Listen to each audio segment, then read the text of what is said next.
देखो शुरू करते हैं। देखो तुम्हें यहाँ पे कुछ न्यूमेरिकल करवाते हैं तुम्हारे इजी नोट के।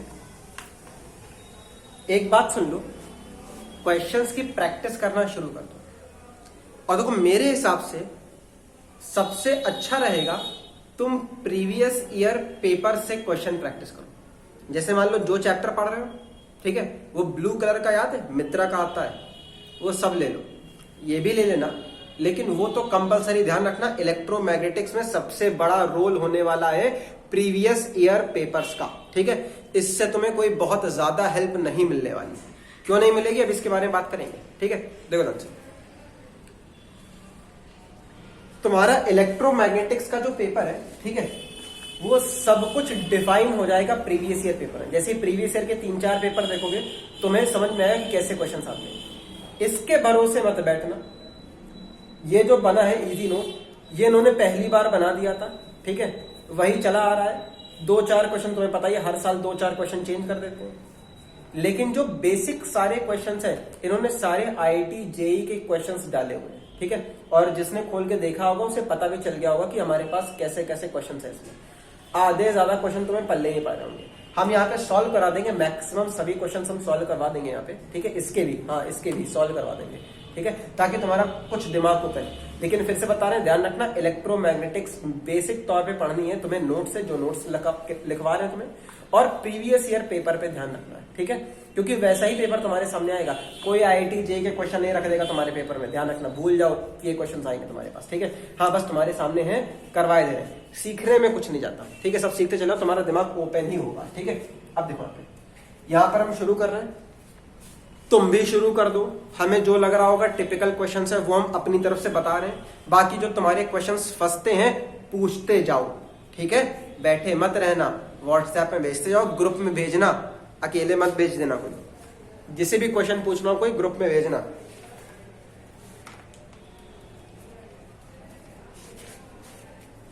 चलो देखो, अच्छा अगर इसमें देखोगे तो पहले ही ध्यान रखना, हम सारे नहीं करा रहे हैं, हमने कुछ शॉर्ट करे हैं जो तुमसे कन्फर्म में नहीं हो पाएंगे, ठीक है, वो क्वेश्चन हम कुछ कराए दे रहे हैं। देखो हमारे पास सबसे पहला क्वेश्चन ही है जो तुमसे नहीं हो पाएगा।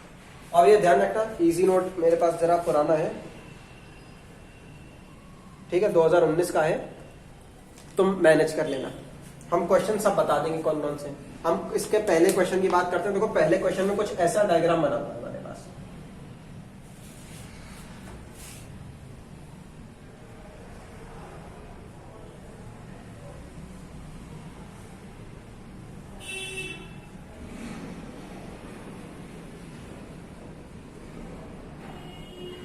बस इतना डायग्राम में दिया गया है। अब देखो पूछा क्या गया है, पूछा गया है 2 small spherical balls each carrying a point charge 10 microcoulomb. अभी देखो हमारे पास 2 बॉल्स हैं और यहां बताया गया दोनों में चार्ज कितना है, Q1 बराबर Q2 के है, कितना है हमारे पास 10 माइक्रोकूलम। इन दोनों पे चार्ज कितना है हमारे पास, Q1 और Q2। अब आगे देखो क्या बोला गया, आर सेपरेटेड बाय, अच्छा are suspended by 2 insulating threads of equal length L। अब देखो यहां बोला गया हमारे पास सस्पेंड मतलब लटक रही है 2 इक्वल लेंथ, मतलब इसकी भी लेंथ 1 मीटर है, इसकी लेंथ भी 1 मीटर है, इतना दिया गया है। From a fix point it is found that in equilibrium the threads are separated at 60 degree. ये 60 डिग्री पे सेपरेटेड है, तो हमें टेंशन बतानी है, थ्रेड में टेंशन क्या होगी। चलो देखो, अब देखो इसमें क्या कर सकते हैं, जरा देखो। सबसे पहले तो एक बात सोचो कि अगर हमारे पास यहां पर इस तरह से Q1 Q2 चार्ज है, अच्छा पहले तो यही सोचो कि ये जो हमारे पास बॉल्स है ये इस तरह से एक दूसरे से दूर है ही क्यों। अगर बॉल लटक रही है तो उनको तो ऐसे ही होना चाहिए ना, एक दूसरे के बिल्कुल बगल में, क्योंकि एक ही पॉइंट से तो लटक रही है, लेकिन ये कुछ दूर है। क्यों? क्योंकि यहां पर लग रहा है हमारे पास रिपल्शन का फोर्स। सोचो पॉजिटिव चार्ज रिपल करेंगे, तो यहां देखते ही तुम्हारे ये समझ में आ जाना चाहिए कि हमारे पास यहां आउटवर्ड एक फोर्स F लगेगा। बोलो इतनी बात क्लियर है यहाँ पे, यहां तक समझा सभी को। अब आगे देखो, अब इसमें क्या क्या हो सकता है जरा देखते हैं। सबसे पहले देखो, तुम्हें एक बात समझनी थी, इन दोनों के बीच में दूरी निकालिए। क्यों? जब फोर्स निकालोगे तो फोर्स में R की जरूरत पड़ेगी। देखो जरा, अगर हम यहां से इसको मीट करा दें तो एक ट्रायंगल बना, ऊपर 60 डिग्री है। बहुत ध्यान से देखो, ये दोनों साइड बराबर है। अगर बराबर है तो ये दोनों एंगल भी तो बराबर होंगे। सोचो अगर ये दोनों एंगल बराबर है, तीसरा 60 है, तो ये दोनों अपने आप 60-60 हो गए कि नहीं हो गए? क्यों, जरा सोचो, 180 में अगर 60 हटा दोगे 120 बचेगा, 120 को यहाँ बराबर बराबर पार्ट में डिवाइड कर लो, कितना हो गया 60 60। तो यहाँ पे सबसे पहले तो समझ लो कि ये तीनों एंगल 60 60 के हैं, मतलब ये इक्विलेटरल ट्राइंगल। अगर इक्विलेटरल ट्राइंगल है तो ये 1 मीटर, ये 1 मीटर, नीचे वाला अपने आप 1 मीटर हो गया। यहाँ पर हमारे पास आर की वैल्यू आ गई 1 मीटर। बोलो इतनी बात क्लियर है यहाँ पे, इतना समझे सभी को। अब देखो, अब यहाँ पर जरा फ्री बॉडी डायग्राम बनाते हैं, यहाँ पर जरा फोर्स बैलेंस करने हैं हमको। अब देखो इसमें क्या होगा, सबसे पहले तो एक बात ये समझ में आई कि हमारे पास ये फोर्स इस तरफ लग रहा है, टेंशन कहां लगती है, टेंशन ये इस तरफ लगती है। सोचो जरा, टेंशन के बारे में ही तो है, tension is always act along the string and away from the body. Tension हमेशा स्ट्रिंग के अलोंग और बॉडी से दूर लगती है, ठीक है।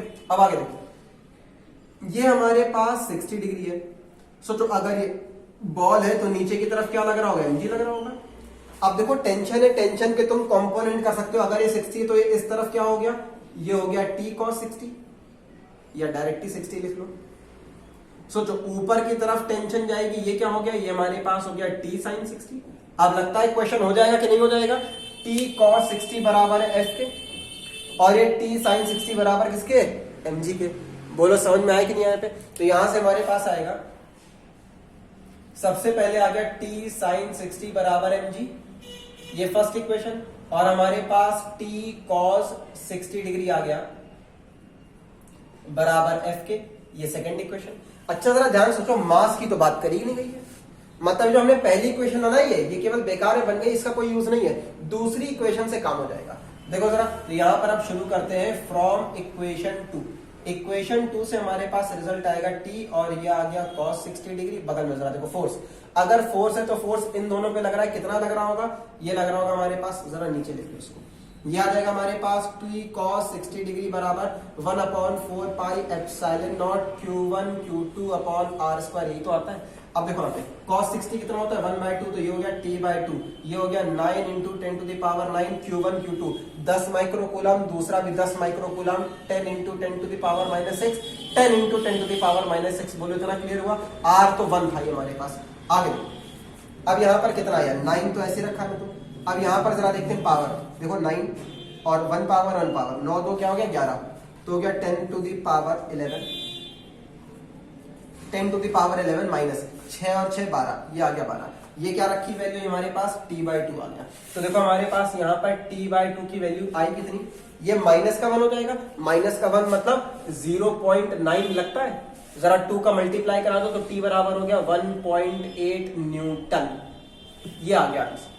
इतनी बात क्लियर है, नोट कर लेना इसको। जरा देखो अगला क्वेश्चन देखते हैं यहाँ पे। देखो बाकी क्वेश्चन ट्राई करना, जो ना है पूछना। मेरे हिसाब से क्वेश्चन नंबर 7 है, ये भी तुम्हें नहीं आएगा। अब देखो 7th में क्या डायग्राम दिया गया है, एक अच्छा सा डायग्राम बना है इसमें, जरा देखो। ये ऊपर z एक्सेस दी गई है,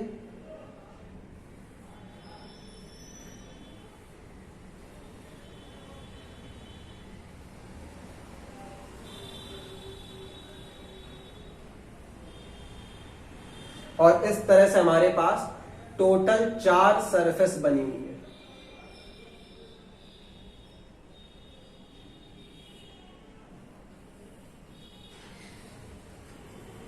ठीक है, इस तरह से हमारे पास टोटल 4 सरफेस बनी हुई है।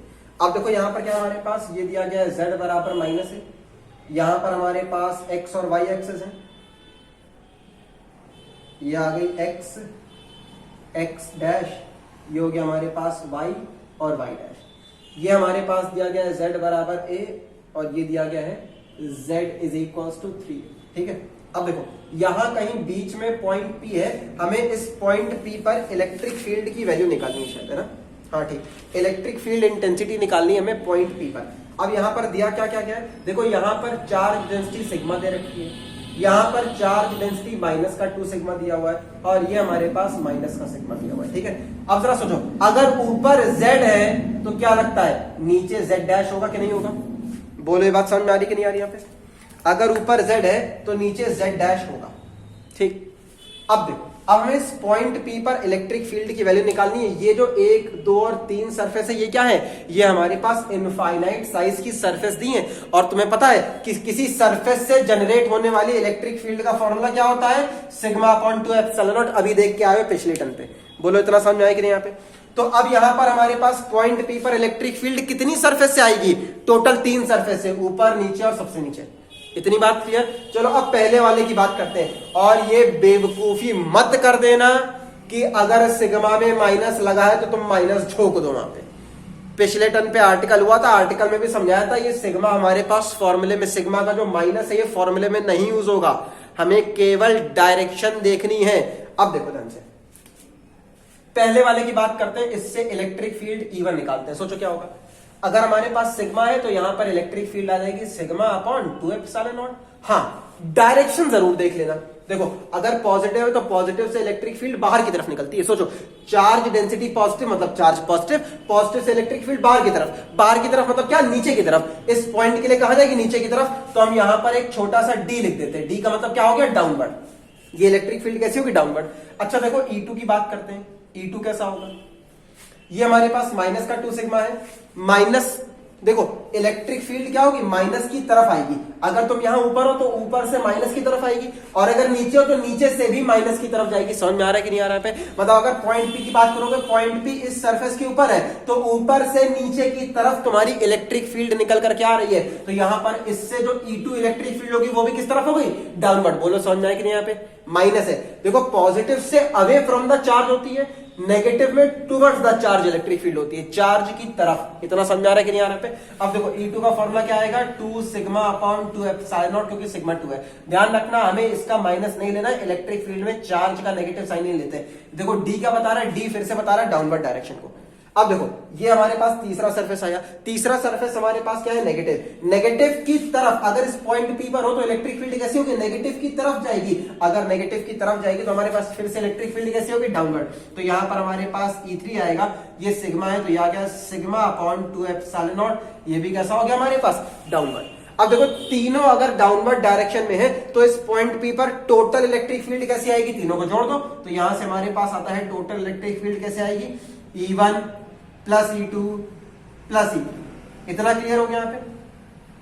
तो ध्यान से देखो यहां पर हमारे पास क्या हो गया, सिग्मा अपॉन 2 एप्सिलॉन नॉट, ये हो गया sigma upon 2 epsilon not plus 2 sigma upon 2 epsilon not plus sigma upon 2 epsilon not. ठीक है, नोट करो इतना, फिर आगे सॉल्व करते हैं। या इसको इतना तो लिख ही सकते हो, ये 2 प्लस 1 ये कितना हो गया हमारे पास, ये हो गया हमारे पास 4 सिग्मा अपॉन 2 एप्सिलॉन नॉट। ठीक है, इतना नोट करो, फिर अभी इसमें आगे कुछ और बताएंगे, क्योंकि इसका जो आंसर दिया ध्यान से देखो, ये वेक्टर में दिया होगा। इसका आंसर जरा देखना, जिसके पास भी ये पीला चिट्ठा रखा हो, देखना आंसर वेक्टर में दिया होता है। इतना नोट करो, फिर आगे बढ़ते हैं। क्वेश्चन नंबर जरूर डाल लेना, फर्स्ट है, 7th है। ठीक है, और अगर मान लो तुम्हारे पास इजी नोट लेटेस्ट हो, उसमें क्वेश्चन नंबर अगर अलग तरह से दिए हो, पढ़े हो, तो उसमें कुछ अपने हिसाब से डाल लेना। और हाँ, हो सके तो अलग से न्यूमेरिकल बनाना, उसी के साथ ना नोट कर लेना। इजी नोट के क्वेश्चन तो अलग एक जगह नोट रखा ही करो। 20, 30 या 50 पेज तुम्हारा इजी नोट के क्वेश्चंस अलग होने चाहिए, ताकि जब इजी नोट रिवाइज करो तो फटाफट तुम उसी से रिवाइज करते चले जाओ। हो गया, आगे बढ़े, नोट हो गया सबका? देखो हटा रहे इसको।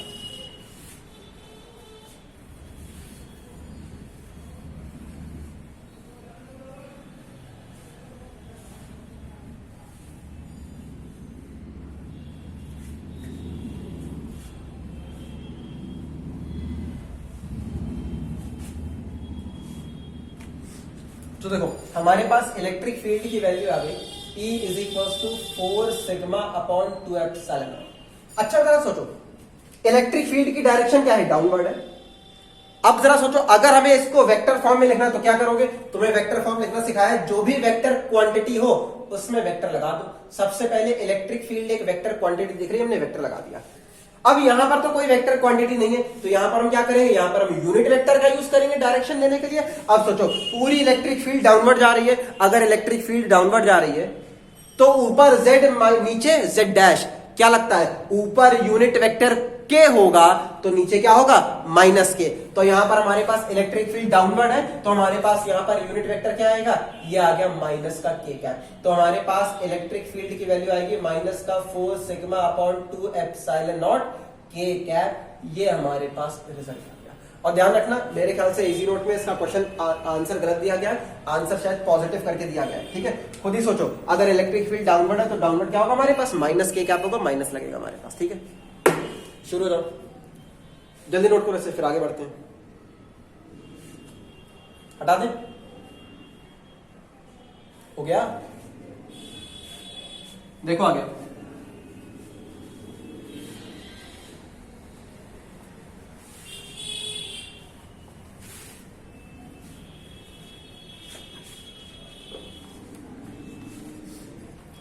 और देखो इसमें क्वेश्चन, अच्छा इसी के जस्ट बाद एक क्वेश्चन है, ये भी देखो बढ़िया क्वेश्चन है, क्वेश्चन नंबर 8। ध्यान से देखना, इन क्वेश्चंस में कुछ कठिन नहीं है, ठीक है, बस फर्क इतना है तुमने कभी प्रैक्टिस करी नहीं है, सिर्फ इतना फर्क है। खास तौर से फिजिक्स में न्यूमेरिकल की प्रैक्टिस तो कभी नहीं करते हो, कभी भी नहीं। सोचो, याद करो, आखिरी बार कब न्यूमेरिकल की प्रैक्टिस करी, ग्रेजुएशन में आके तो भूल ही गए, इंटर में भी बहुत ज्यादा प्रैक्टिस नहीं करते थे, बिल्कुल फैक्ट बात है। देखो ध्यान से, फिजिक्स केवल थ्योरी के बल पे पढ़ते हो और वहीं तुम पीछे होते चले जाते हो। देखो क्वेश्चन नंबर 8 में हमारे पास कुछ ऐसा डायग्राम बना हुआ है। सबसे पहले तो डायग्राम देख के अपना क्वेश्चन छाट लो, इजी नोट में से डायग्राम देख के ही सबसे पहले अपना क्वेश्चन छाट लो।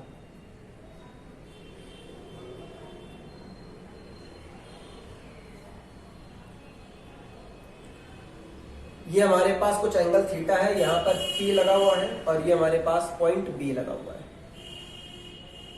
ठीक है, अब क्वेश्चन क्या बोला गया है, क्वेश्चन बोला गया है आ चार्ज्ड बॉल B, मतलब ये एक बॉल है B हमारे पास, hangs from a silk thread S, ये थ्रेड S है हमारे पास, इससे हमारे पास बॉल लटकी हुई है। ठीक है, which makes angle theta with the large charged conducting sheet. ये हमारे पास फिर से क्या आ गई, ध्यान सुनना, ये क्या है, ये फिर से लार्ज चार्ज्ड कंडक्टिंग शीट है। ठीक है, as shown in the figure.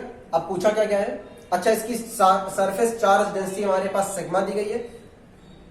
अच्छा अब यही पूछा गया है कि ये जो सरफेस चार्ज डेंसिटी होगी, कि ये डेंसिटी हमारे पास किसके प्रोपोर्शनल होगी, ये पूछा गया है।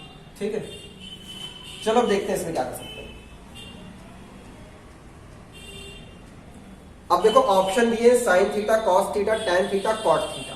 चलो देखते हैं इसमें क्या क्या कर सकते हैं। अब जैसे ही साइन थीटा कॉस थीटा दिखा, तुरंत दिमाग में आना चाहिए कि यहां पर थीटा एंगल दिया हुआ है, साइन कॉस की बात है, तुरंत कंपोनेंट करने पड़ेंगे। चलो जरा करते हैं कंपोनेंट। अब देखो सबसे पहली बात कि ये बॉल ऐसे क्यों है, क्या कभी किसी चीज को ऐसे लटकते देखा है, ये चीजें सीधे लटकती हैं। अच्छा सीधे लटकना चाहिए था इसको, लेकिन अब ये जो बॉल है इसमें कुछ ना कुछ चार्ज होगा, अगर चार्ज होगा तो ये क्या कर रही है, तभी तो इसको उस तरफ फोर्स लगा पा रही है। सोचो, ये तुम्हारे दिमाग में तुरंत आना चाहिए कि यहां पर कुछ ना कुछ इस पे चार्ज होगा, तभी हमारी जो पैरेलल शीट है, ये प्लेन शीट क्या करेगी, इसको रिपल कर पाएगी। बोलो इतनी बात क्लियर। अगर रिपल कर पाएगी तो रिपल्शन किस तरफ लगेगा, बाहर की तरफ, फोर्स हमेशा कैसा लगेगा, बाहर की तरफ। बोलो इतनी बात क्लियर। अब देखो यहां पर टेंशन पे आ जाओ फिर से, ये हमारे पास टेंशन आ गई, कहो वैसे ही बहुत सारी है, और क्या आ गई हमारे पास। अब देखो टेंशन के कॉम्पोनेंट कर लो,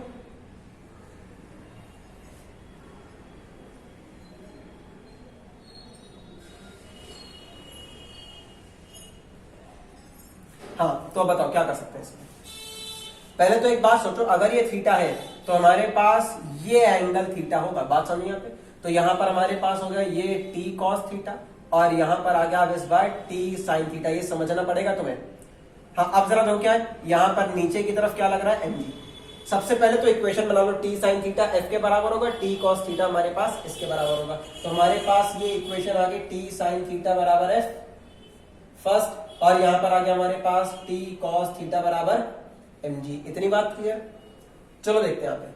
अच्छा सबसे पहले तो एक बात सोचो, यहां पर टेंशन की कोई बात नहीं करी गई, टेंशन की बात नहीं करी गई, तो एक काम कर देते हैं, डिवाइड कर देते हैं। देखो टी से टी कैंसिल हो जाएगा, ये आ गया फर्स्ट डिवाइडेड बाय सेकंड। ये तुम्हें स्टेप्स अपने आप सोचने पड़ेंगे, क्वेश्चन में क्या दिया गया, क्या पूछा गया। अगर डिवाइड कर दो टी से T cancel, sine upon cos, ये क्या हो गया हमारे पास, टैन थीटा, यहां पर क्या आ गया, एफ अपॉन mg।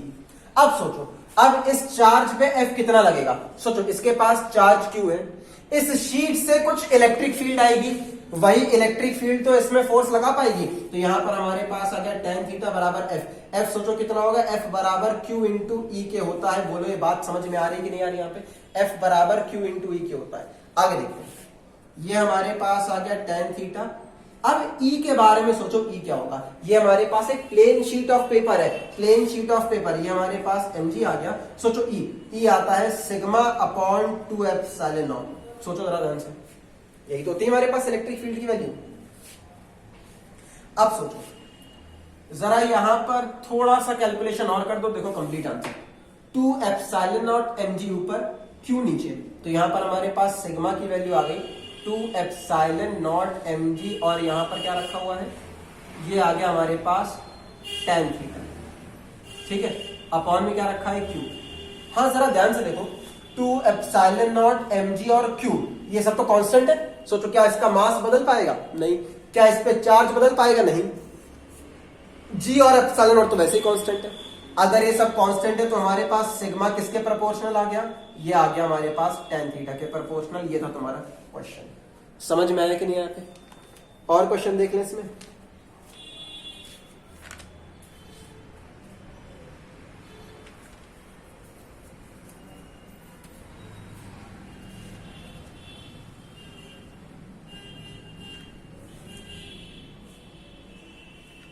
चलो ठीक है, बाकी फिर करके आना, पढ़ना कुछ और पूछना इसमें क्वेश्चंस, ठीक है। नोट करो इसे, इसी तरह से डेली 3-4 क्वेश्चंस कराते रहेंगे तुम्हें।